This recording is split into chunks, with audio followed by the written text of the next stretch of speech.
So I was, working with a fintech startup. And at that point, I realized that there was a lot of disconnect between the information that we were getting from the field and how that was impacting, or rather not impacting, business strategy as it should.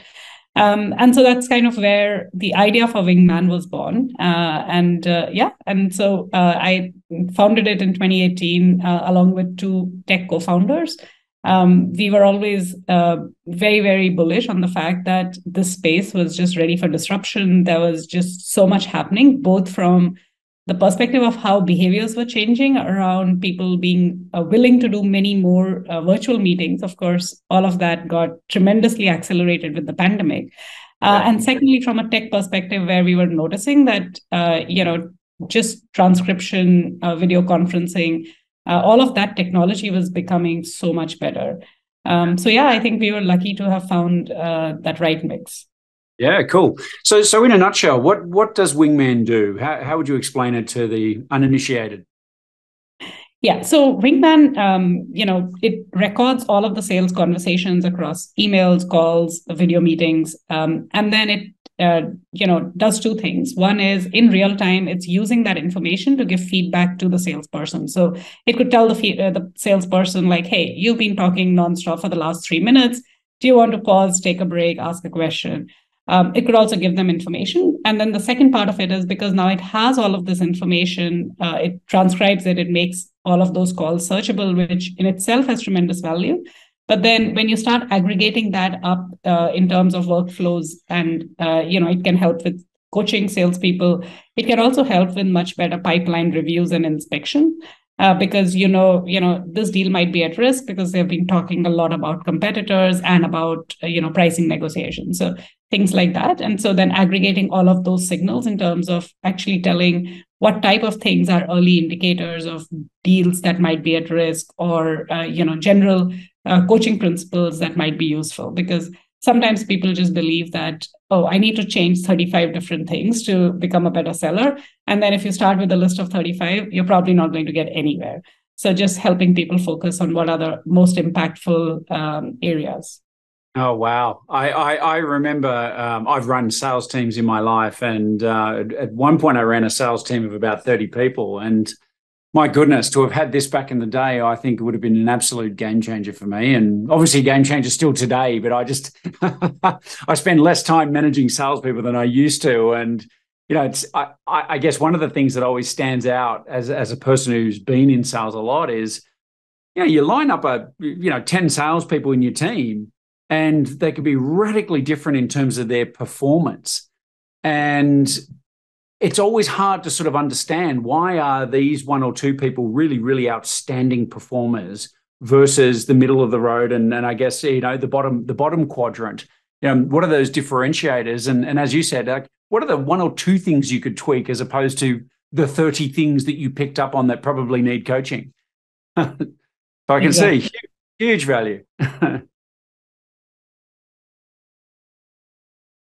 Yeah, and I think that's one thing that everybody that we speak to tells us, right? Like, the difference between your top performer and your bottom performer in terms of the revenue that they're bringing is typically 4 to 5x. So, it's not even a hard argument for us to make in terms of what is the value that the platform brings, because every sales leader, knows what that difference looks like, and therefore what the value of good coaching and feedback can be. Yeah, absolutely. I noticed you guys obviously deal with some pretty large, well-known brands out there. But is this also, how accessible is this Wingman and this kind of service to smaller companies? Does it, what is the smaller end of your client base? Yeah, so we work with companies with as few as maybe like 5 salespeople. And what we see is that the value that people get at different stages of their maturity is different, right? So I think early on, and even for companies that are maybe still kind of trying to figure out their right product market fit, it is super important to have the voice of the field going back to product, right? And it's just so painful to tell the customer that, hey, can you do another call with my product person to give the same feedback? Because it adds zero value to the customer. And, then you're trying to coordinate these meetings. It's also adding zero value to your salesperson. But this way, you kind of have all of that repository. So that is one reason why even early stage companies are pretty excited about using something like this. The second is, as your product features are evolving, very often you're like, okay, now we've launched this. Now, who do I go and talk to about it, right? Like, who are my right early adopters? Who asked for this, right? Like, even if you went and asked the salesperson, like, hey, you told me that you wanted this feature. Who asked for it? They've probably forgotten because there's no CRM field to capture that. So, just being able to do that is super helpful. And of course, as people build up their sales teams, early on, they don't have a ton of enablement resources, right? So this then serves as an automatic library where you can also create lists saying, hey, listen to these 3-minute snippets across these 10 calls. And this is how, what good pricing negotiation looks like, or things like that. So I think across the board it adds different value. And then now, of course, as part of the larger platform, for larger companies, it brings in a lot more predictability around how do you react in revenue critical moments. And that could be anything, right? Like that could be a deal inspection meeting, or that could be a live call with a customer. Yeah, cool. Yeah, what an amazing platform. What a brilliant idea. So coming back to your side, I guess, of the story, I mean, technically I get it, and no wonder you saw the opportunity. When you started, were you on your own? Did you have other founders? What did those early days look like? So literally for me, the way it started was, one, there was a desire to start up something. And then, I went and found my two brilliant co-founders. And so we then kind of knew within the three of us what kind of skills we had. And therefore, of course, we were not going to build a restaurant business. We were going to build a tech business. And then I think we started hunting for the right idea. And of course, this idea was somewhat easier for us because I personally had felt the pain. I could kind of, validate where it would make sense, who should we be speaking to. So we kind of went through that process. And then, of course, for me, I think it was very important at that point to already have had the founding team as we were thinking about the idea, because then it makes it a little bit easier to say, what do I want to build? Basis, what are the right, founder market fit that I have for that problem. Yeah, that makes sense. And just for clarity for the listeners here, I mean, you that experience that you got that you were talking about in the fintech was no kind of small unknown company. I mean, it was Payoneer, right? Yes, that's right. Fairly well known to a lot of people. So, no doubt a great training ground to understand the problem that you're about to solve. So that's pretty cool. So you decide to kick off. You form this idea. I know that you've got a background in sort of investment banking. So no doubt you probably come from a well-paid environment, and now you're out doing startup land. How did you approach that? Did you all have to put in money? Did you, what do those early days look like on that in that respect? Yeah, so definitely being 10 plus years in the corporate life at that point, and having really well-paying jobs, and now as a startup founder, you often wonder how salaries get justified. But anyways, so I think, and that was the opportunity cost was pretty high for all three of us, right? So my two co-founders had been working in Silicon Valley with Google for like a decade. One of them was, in the founding members at the AI team at Uber. So it was, the opportunity cost all around was pretty high. I think one thing that we were comfortable, what that also meant was that we had some buffer built into our own finances. So we were okay to say that, if I don't get salary for a year or two, I'm not going to, run into some hardship. So I think that was the good part, right? But what that also meant was that all of us came from a fairly a background where we were like worried about not, basically because of the opportunity cost, like what happens if we fail. And what was great for us that worked out was the fact that even as we were still consolidating what the idea was going to be and finalizing those things, we got some investor interest just based on our backgrounds. And that made the call much easier in terms of saying, okay, let's jump right in. So we were fortunate that we had a term sheet even before we had kind of incorporated the company. But as things eventually panned out, we only took the investment maybe a year or a year and a half later. But I think just having that gave us a lot of confidence that, as we expanded the team, we didn't have to worry so much. Yeah. No, that's really interesting. Having an investment banking background myself, we often talk about equity and debt funding, and most startups, tech startups, people, they're not going to access debt funding, right? Like that's just too hard. So equity ends up being the avenue, but equity is expensive. Like, do you have I don't know, what's your view, having been through this path, and no doubt you've seen a lot of other startup founders out there and tech founders.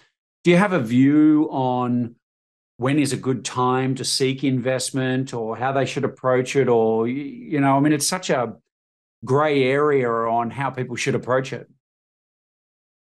Yeah, so I think even and theoretically and practically, I understand that equity is expensive, and especially the earlier in this life cycle of your company you are, the more expensive that equity is, right?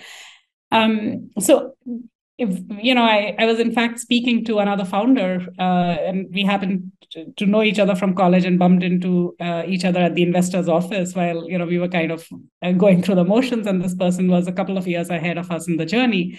And he was like, I would absolutely encourage you to not take any funding for now. Like, you only need this amount of money to run this company and get it to this stage for the next 1 year. Just do that. It's going to make your life so much easier, and you'll come back and thank me. And of course, while all of that advice made sense, we didn't act on it, right? And we went ahead, and still we were like, okay, let's take the funding if we get it early on.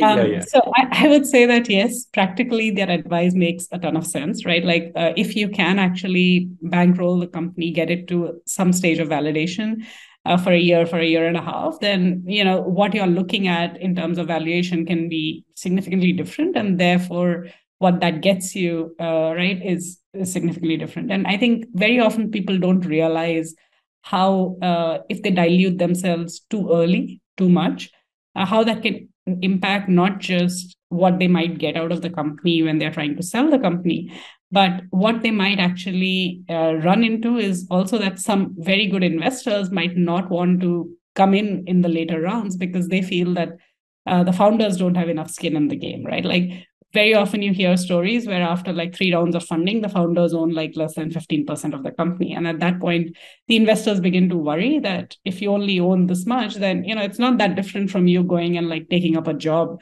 If, given just how painful and stressful and high risk it is to run a company. So I think that's kind of where the trade-off begins to then play. So yeah, I mean, I think theoretical advice aside, it's hard to sometimes implement it practically, but yeah, definitely something to be very, very wary of. And I think the other thing that it really helps you think about is also how much funding you should raise. So this advice we did not follow, but the second piece of advice we did follow, which was we said, we don't need to raise like $3 million on day one. So let's limit it to saying we will only raise $1.5 million or whatever. And then like that helps us in saying that, okay, we don't end up like selling 40% of the company on day one, right? So yeah. Yeah, that's, I think, great advice. And it is so hard, I think, for founders and business owners out there to make a call on this. It's, as one of my friends said to me, about selling too much or too early is, they said, I'd much rather have a smaller percentage of something than 100% of nothing. And, if we don't get funding, this thing ends. And so we still believe so in the mission and the where the company's going. So, yeah, I mean, it's a hard line to walk, I think, for people. And it's, getting funding is not necessarily, it's not that easy for everybody, right? Like, you guys had a good start. You had great reputations. There was people who understood your backgrounds and probably were willing to back you. But I think there's a lot of people out there, they've got to go. And was another friend of mine said, I'm always raising. I am always raising. I'm always on the hunt. It is a full-time job just for her. And it's hard. So yeah, I think be wary of people with silver bullets who make it sound like the solution is so simple. It's actually, it reminds me of one of my favorite quotes is George Bernard Shaw, who said, for every complex problem, there's a simple answer that's wrong. Absolutely. So cool. Talk to us about, you've just started this company, you've gone through a round of funding, no doubt it's pretty exciting times. You're all probably working harder than you've ever worked in your life, even though you didn't think that was possible prior to that. What did the growth cycle look? When did you get the product out as an MVP? How long did it take to start getting customers on board and get revenue coming in? And when was the point that maybe you even sort of start hitting break even? Yeah. So, we started the company in May 2018, and by October, so I would say like 5 to 6 months, we had our first paying customer. And, what we had done in those 5 months was we kind of spoke to a lot of different customers or potential customers, and we were like trying to constantly figure out what was, that bare minimum thing that we needed to build in the first place. And so that was, I would say that speed was maybe pretty good, right? To get to a product and then get to a stage where somebody was willing to pay us something for that product. And then from there on, what we realized was that there was like, you kind of have that rosy glow of what you feel is like, hey, this is now going to be up and to the right. And then you're like just running into all sorts of road bumps. So I think the first thing that we realized was that, while they were so excited about the idea, they had, agreed to pay us, and they paid us in that first week itself. What we realized was that after a month, they were not using the product as much, right? And it was even getting hard for us. And, this was a friendly customer. So what we wanted was a lot of active feedback in terms of, what is working, what is not working, what should we be building next. But beyond a point, because they were not using the product, they didn't have a lot of feedback. And so that was kind of a big red sign for us. And then, over the next few months, we learned some of the hard lessons that we all hear about, but we often don't fully internalize till we actually face them on our own. So one was, we realized that if that person is not your ICP and, it's just somebody who's doing this because they're a friendly customer, the feedback that you're going to get is not going to be very relevant, right? And so one thing was that we had to force ourselves to say, like, really dig into saying, who is the customer that I actually want to build the product for, and then be very, very selective about it, and then try to actually only work with them closely and only use their feedback in terms of deciding your product path. I think that was one big learning. The second big learning for us through those ups and downs was, as we started speaking to companies that we thought were our ICP, right? We then realized that a lot of companies were like, oh, but we already heard about this other competitor of yours, and why should we work with you? And when we started the company, while we knew about that competitor, those competitors were maybe a year and a half ahead of us, right? So they'd only started a year before, and so we didn't really think that was going to be a big deal. But then when you realize that in the software space, things spread so fast, and your competition is always global, as are your customers. So we then kind of went into saying, how do we use the fact that a lot of people that we are talking to have either heard about the competition or are using the competition, right? So that meant, one, understanding what were they getting out of the competition, right? Like, what parts of the product were actually useful for them, and what was still the difference between the promised land versus what the competitor was delivering. Because again, the competitor was also very early. And that's kind of very, very useful insights for us in terms of how we then decided to build the product, in terms of saying, hey, they're promising all this. This is why people are buying them, but they're not able to deliver on the promise. And so what could we be doing differently that helps deliver on the promise? So I think that was a big part of that learning curve. And then we very quickly iterated on the product to add that set of features and thought process around what we thought competition still wasn't delivering. So, from May, starting the company, to in February, we had like a V2 of the product, which had like a bunch of other features. In this case, it was, the real-time feedback to the salesperson, so that you're not just waiting for somebody to do a postmortem. And then from there, it was still a long journey in terms of saying, getting the non-friendly customers and being able to build out what you would consider like a sales process around it. How do you consistently get those non-friendly customers? Yeah. Yeah, really interesting. Yeah, the cold audience, right? It's if you can't tackle that, you're going to struggle. Um, Really interesting. Okay, so you're on this path. You're generating customers and feedback. Is there a point, like how far in were you when you realized, you know, we're really getting traction in the market. We're starting to get that growth where, it's you go from being this rough band of outfits, sort of to this smoother running machine, right? And I think anybody who's grown over a certain size knows there's a point there. Did you have that point? Did you have a when we realized we're hitting home runs now? Yeah, I would say that was almost 2 years after we started. Right. And so, I talked about the early part of the journey. A year after we started, we actually became part of the Y Combinator Accelerator in the US. And that kind of helped us with just, having many more interactions with the right ICP that we wanted to sell to. And then from there on, what we realized was, a few things just more from a go-to-market strategy point of view, right? What you try to do early on is you try to build something that is scalable from day one. But what you realize, and what also YC advises companies, is don't try to build something for scale on day one. All right. What you're trying to do is you're just trying to build something that gets you to the next stage, and then the next stage, and then the next stage. And everybody, when you're trying to look for your role models, you're looking at companies that are large and that have already reached the stage, and then you're trying to work backwards from it.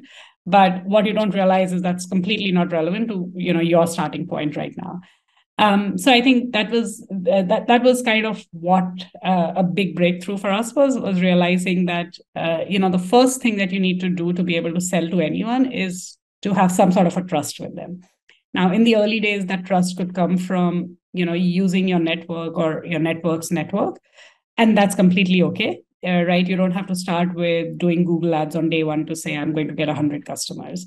Yeah. And then what we became better at was scaling up that trust building. And so for us, that went with respect to, building a good social media presence for myself as a founder.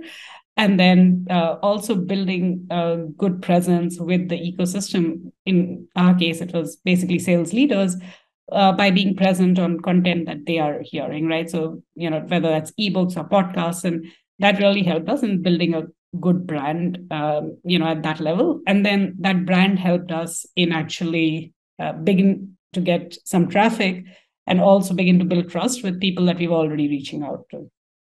Yeah, nice. I mean, it's not rocket science. It's a well-worn path, but geez, you've got to know how to bring together all these different elements, don't you, to keep the wheels turning. So 2018, fast forward a little bit here. Did you do any other raises along the way before the deal with Clary? No, so we actually eventually only did one fundraise, which was in 2019, around the time of our Y Combinator demo day. Yeah. Okay. Cool. Well, that's a fortunate thing. I mean, you constantly hear of people doing seed and then rounds A, B, C, etc. But so at what point did you start to think about doing more deals and like the whole Clary deal? Where was the thinking? Where did that start? How did it get going? Yeah, so funnily enough, I think we were in maybe our third month as a company when we first got a call for somebody wanting to acquire us. And, that's, we of course kind of just, talked about it, laughed it out and went on, right? So I think as founders, because of our backgrounds, we fundamentally understood that there are many different types of acquisitions, right? And what you get out of an acquisition depends on, where you are in your journey. And of course, it can be a big distraction to engage in those conversations early on, right? And then along the way, we did keep getting some interest, right? And as we got that interest, what we began to also understand was, why would I talk to somebody, or why would I not talk to somebody if they were interested in acquiring my company, right? And a couple of simple criteria. One was, what they're trying to build or what they're trying to do with the business. Does that actually excite what I'm trying to do with Wingman? And the second was, how are they going to pay for the deal, right? And again, like very often people miss out the simple fact that if they don't have money in their bank account, they can't pay you money in your bank account. Absolutely. So we were kind of clear about a couple of those things, and we understood that once you sell the company, you sell the company, and you're better off having control in how and when you sell the company, and in what format you get paid when you sell the company.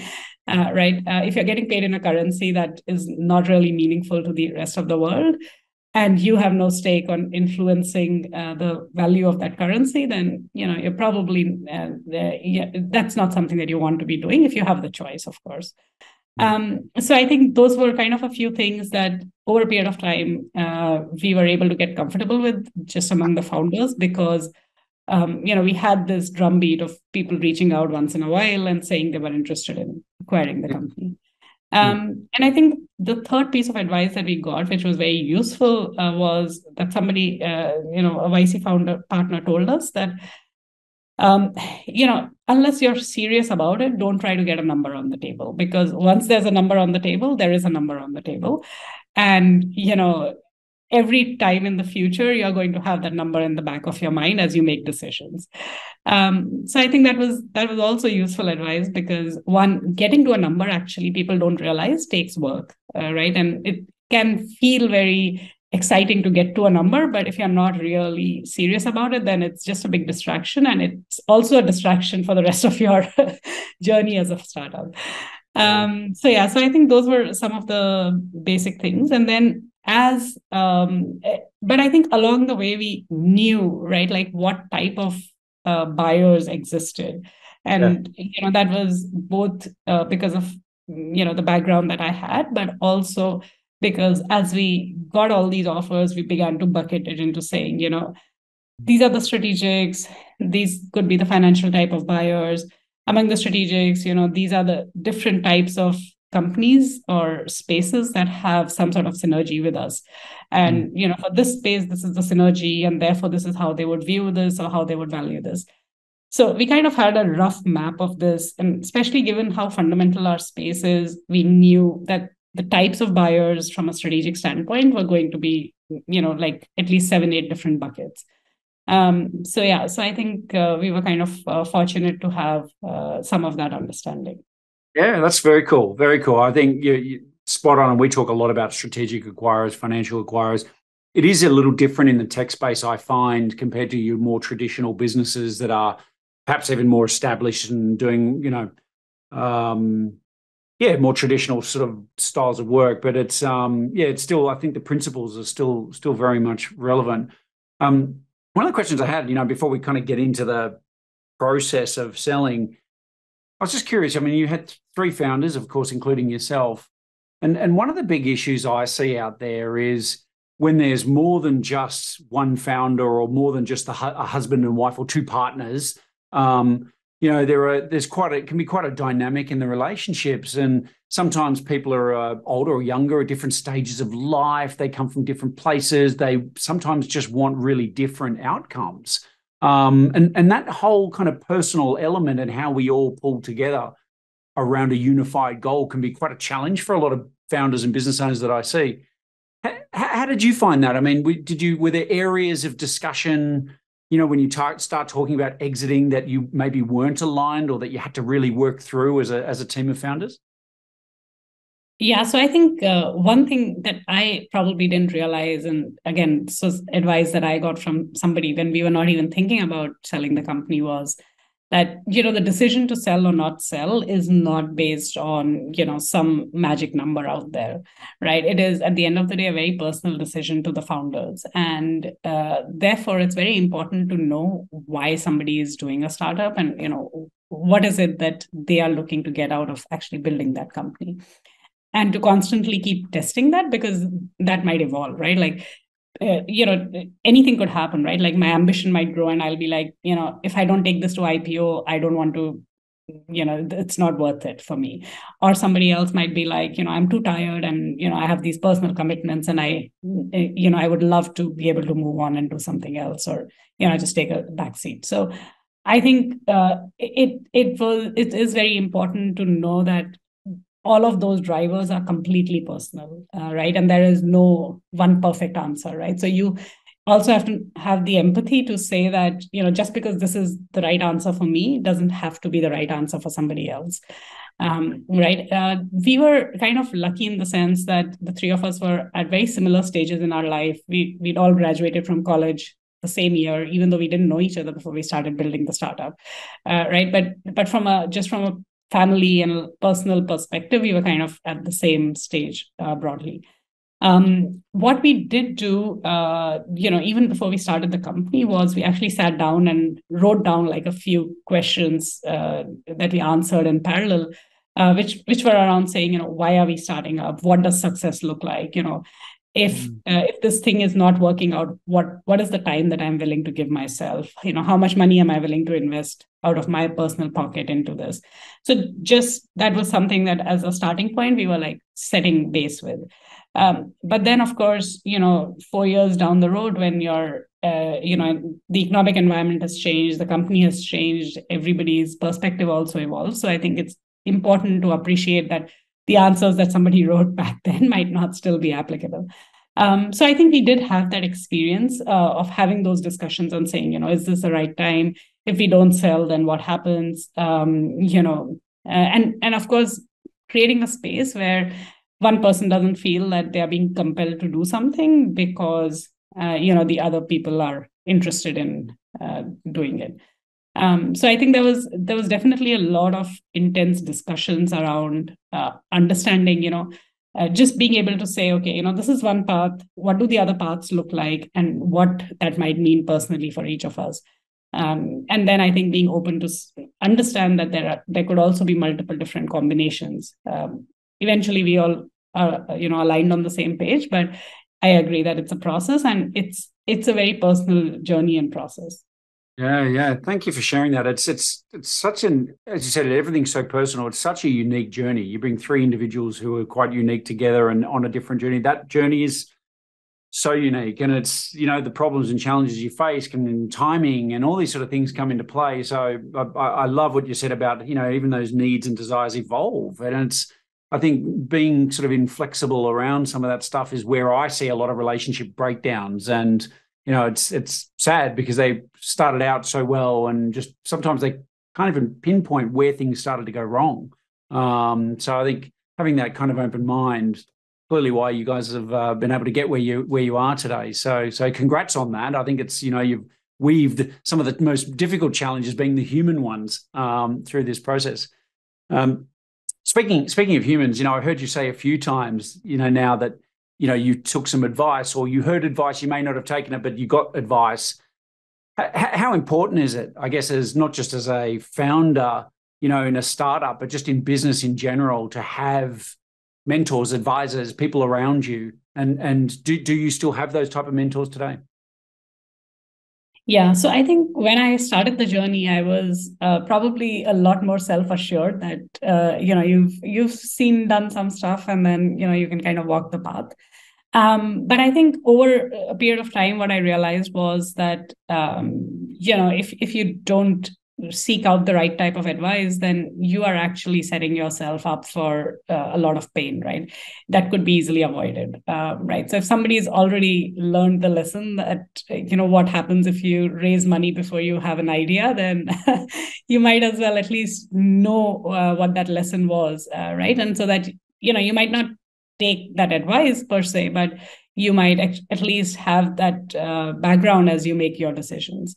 So what I started doing was it's not that I have one or two mentors that are go-to for everything, but I think there are, what I've gotten much better at is finding the person that I want to reach out to get the advice for that particular context. And the second part of it is just knowing and understanding what was the context of them giving you that advice, right? Like, because sometimes we just take advice and not know what to do with it, or we think that is bad advice. But it's not good or bad advice. It's, whether that context is relevant or not relevant. And so just getting better at understanding context and, deciding whether or not that's relevant. So yeah, I think that's my approach to getting advice. Yeah, that makes a lot of sense. Fast forward a little bit here, if we could. So you talked about when you're selling and looking at strategic acquirers and everything else. So obviously, Clary was on that list of strategic acquirers. What did the process look like? From how did you make contact with them, and what did the process look like after that?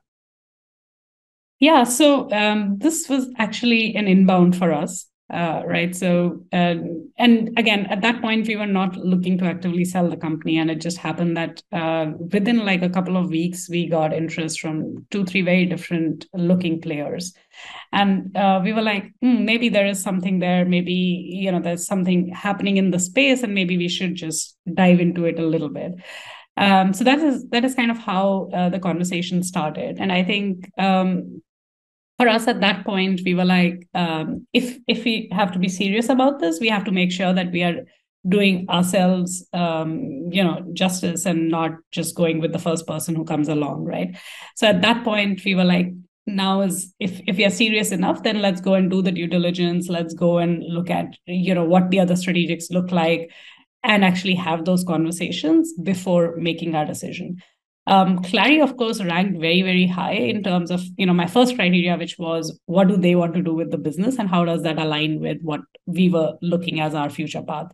And, for us, what we were increasingly realizing was that we wanted to add value to the VP of sales or to the CRO. And the biggest things that they cared about were around having more predictability in their revenue. And that is exactly the space that Clary was playing in. And so we were like, okay, this is exactly my vision for what I would have wanted to build over the next 3 to 5 years. So that was kind of a big check for us, because that meant that we were at least excited by that joint vision, and we knew exactly the value that together we could deliver to the customers. So that was a big checkbox for us.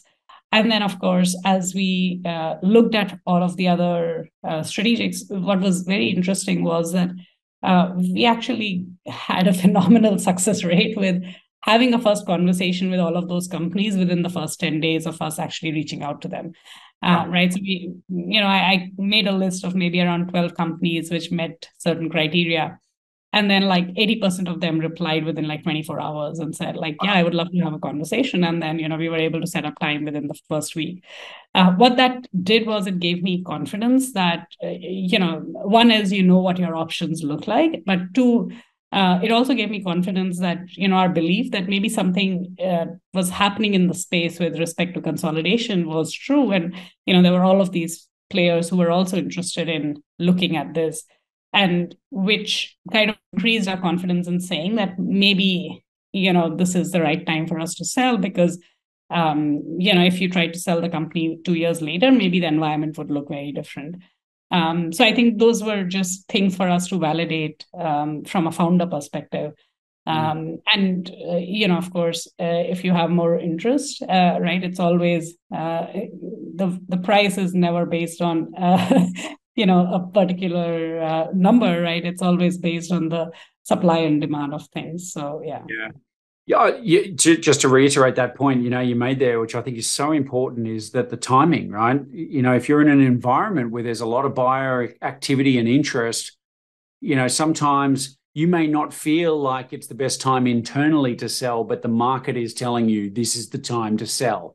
And I think for any business owners that are listening to this right now, the market is so much more powerful than us individually in our company, in our own internal space. You've got to, we're all small boats on a very big ocean. So if the wave comes, you either catch it or sometimes you miss, and you've got to wait a long time for another wave to come. So, being, I think, aware of at least that environmental situation and understanding if it's a good time to be having these discussions can be the difference between an amazing exit or somewhat mediocre exit. Yeah. Shruti, how long did it take? You started chatting to Clary, started chatting to all these different parties. Between these early discussions and crunching a deal, what did that? How long did that take? So I would say it was pretty fast for us, and I know these experiences can be excruciating. I know people who've been in that process for like a year, and it hasn't happened. For us, it was broadly a month to get to a number, right? And that was also a month for us to evaluate and speak to other potential acquirers. And then from there, it was 2 months of due diligence, right? And yeah, and the 2 months of due diligence was what was on the term sheet. They were very, very respectful of that, and the money was in the bank pretty much in the 60 days. A little round of applause. Well done. I mean, that's fantastic. I've certainly been involved in deals that have taken 12 months and longer even, and it's hard, it's tiring, everyone gets deal fatigue, it's frustrating, everyone just wants it done.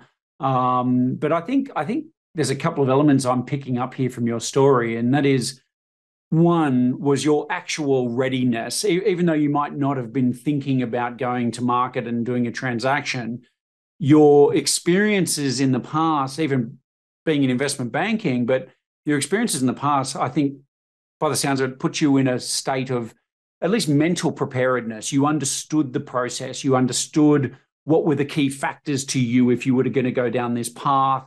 It makes it a little bit, it's always going to be emotional, but there's less emotion probably in some of those early decisions. So you're ready to have real discussions.